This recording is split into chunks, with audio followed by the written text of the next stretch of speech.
Happy holidays. It's that holiday time of year again. Welcome back to Women Creating Wealth. Today we're going to talk about what should you be doing as an Airbnb host during the holiday time to make sure you get the best possible reviews from your guests. So, should you be running around at this time of year and putting up Christmas trees in all your properties? Should you be stringing garland and making it all festive and decorative and lights and cameras and all kinds of fun stuff? I talk to a lot of Airbnb hosts, and some of them are like, you know what? I don't have the time or the energy or the desire to run around putting up a bunch of stuff that might not even be desired by my guests.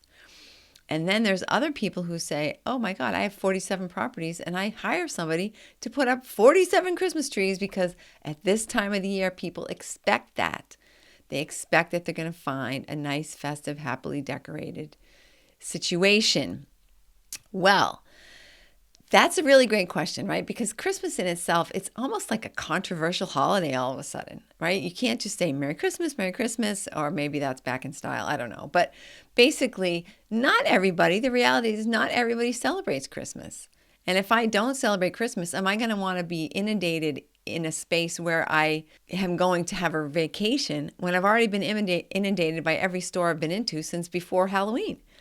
Well, this is sort of your decision, of course, right? If you feel really strongly one way or the other, then just go with your instinct. But for me, what I like to do is I like to decorate in a way that's, first of all, it doesn't need to be removed on January 1st. And second of all, still gives that nice, happy, festive feeling, especially like all my properties are in cold weather places. So when it's cold outside, you kind of want lights inside. So I always hang some little fairy lights, not like Christmas colors, but just like white lights, something that brings some feeling of warmth into the space. I'll put snow people around, little snow people all over the place. And those are good, like right up till April, you can really keep those snow people around. So if that's applicable to you, I mean, maybe Florida, you don't want to have snow people out, but it's wintertime in a lot of the country, in a lot of the world. And people like to celebrate that, I think. If you're going out somewhere, it's not a bad thing to see a cute little snow person perched on a shelf someplace. So you might say, what about the extra work and expense of doing that sort of decorating? Sure, it is a little extra work and expense to do this type of decorating. But really, let's say, forget Christmas time, New Year's Eve. What about Valentine's Day? If you're staying at an Airbnb on Valentine's Day, there's a pretty good chance that you're celebrating Valentine's Day. Even if you're just celebrating it with a group of your girlfriends or boyfriends and you're just doing it, you're not in a partnership, but you're still celebrating the whole situation of Valentine's Day. Wouldn't it be wonderful to get to that Airbnb, open the fridge and find a bottle of champagne, or to find some chocolates, or to find, some kind of red bags, or right, something that's just a little bit more fun. And that's what separates the Superhost that has 5-star reviews all over the place from just the average person who's just getting okay reviews and doing okay. Superhosts go the extra mile. I mean, there are how many thousands of tens of thousands of hundreds of thousands of people advertising their spaces on Airbnb. What is going to make yours be set apart? I would even go so far as to take a picture of the decorations, whatever you put up, and put them in the profile so that people know, if I'm going to stay in this place, look, they've got little fairy lights around. And they see in that picture, oh, they've got little fairy lights, or oh, they have red hearts, or there's a picture of a bottle of champagne, or there's bubble bath, or there's something that's going to make my experience special during this special time of year. That brings us to the next question is, should you charge a premium during holiday time? Or perhaps have a minimum stay? I guess for me, I like to have a minimum stay.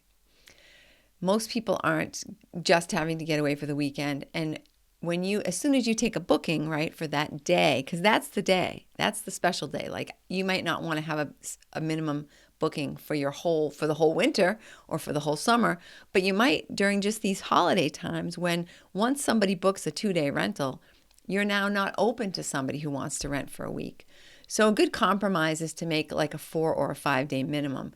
If you do that, in advance, if it's like the month before or even a couple weeks before and you haven't got booked yet, no problem. You can just remove that minimum stay and your place is likely to get swept right up. Keeping with the whole holiday theme and winter theme, what do you do to deal with wintry weather? If you live in a part of the country where the weather is going to be cold and it's going to potentially could snow or be freezing conditions while you have people staying in your space, even if you live someplace, even if your property is someplace where they don't normally have a lot of wintry weather, like say Texas, just in case, right? Texas does have ice storms. Tennessee does get snow sometimes. So there are parts of the country where it's not normal to have that kind of weather. So you might not really think about it or want to think about it, but you kind of need to, because you've got a guest who's there from Chile and they have no idea what to do with the snow. So you've got some, snow and ice melt. You've got some little shovel or a scraper for their car. Like they might have a rental car, right, that doesn't have the proper equipment for them to clear the car in bad weather. And also think about your own house. Could pipes freeze? Could there be a situation where guests don't know what to do when they leave the property? You've probably heard me tell the story of these crazy people who shut the heat off in sub-zero Fahrenheit temperatures when they checked out of the place. So what can you do to make sure those sorts of things don't happen?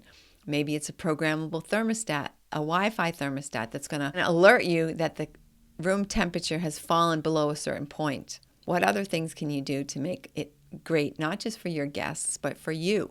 Do you have somebody who's going to come and shovel the stairs for people? What happens if your place is vacant for a week and you have a huge snowstorm? Are they even going to be able to get in? I've had this happen where no one came to shovel the steps and there was a foot of snow that had then got iced over. You couldn't even get the door open to get the shovel that was just inside the door. So think about leaving some things outside.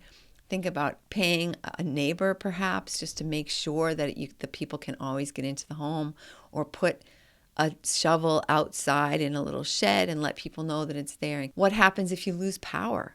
Is there a generator? Is there a wood stove? Is there some way for people to stay warm and safe in the case you have candles everywhere? What will people do if there is some sort of emergency weather?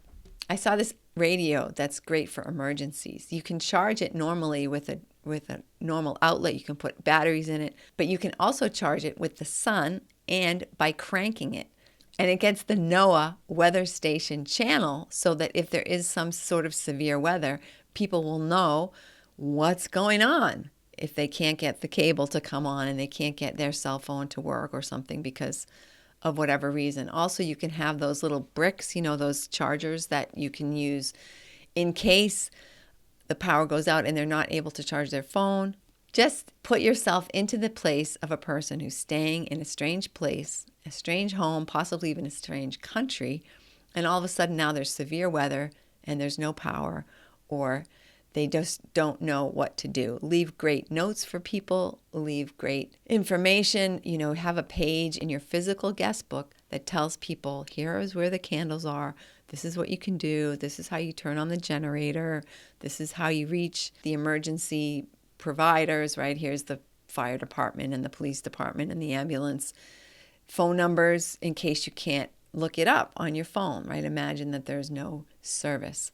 So those sorts of things. What else can you do to prepare your home for bad weather? What does your home look like? What do you need? Do you have great handrails so that if it's really icy, that people can hold on? Like sometimes contractors use like a 2x4 to make a handrail and you can't get your hand on it. So you need something that's got that you're able to grip with your mittens while you're trying to hold on and pull yourself up the slippery staircase. So quick episode today. I just wanted to get you thinking about what you should and could do during the holidays to make things special for your guests and safe for your guests in case of extreme weather conditions. Have a fantastic week. I'll see you next week with some more great somethings. Oh, actually, I think we might have a guest next week, so tune in. Have a great one.